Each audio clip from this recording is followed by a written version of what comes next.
చూడండి శ్రీనివాస్ గారు, ఇంతవరకు వడ్డీ డబ్బులు కట్టలేదు. మీరు రమ్మన్నప్పుడే నాకు అర్థమైంది.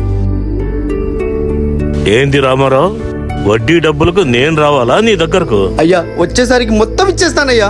ఏ ఆపు నీ సోది. అడ్డగాడిదలా ఉన్నాడే వీడు. ఏదైనా పనికి పంపించి డబ్బులు కట్టాలని తెలియదా నీకు? అయ్యా పనికి పంపిస్తానయ్యా. చూడు, ఇదే నీకు లాస్ట్ వార్నింగ్. ఇంకొకసారి డబ్బు కట్టలేదంటే మామూలుగా ఉండదు. సరే అయ్యా. ఇక్కడ జాబ్స్ రావు, ఏదైనా పని చేసుకుని బతుక్కోవాలి. రే, వచ్చేసారి కూడా మేమిద్దరం వస్తాం. మొత్తం కట్టకపోతే అప్పుడు ఉంటుంది మీకు.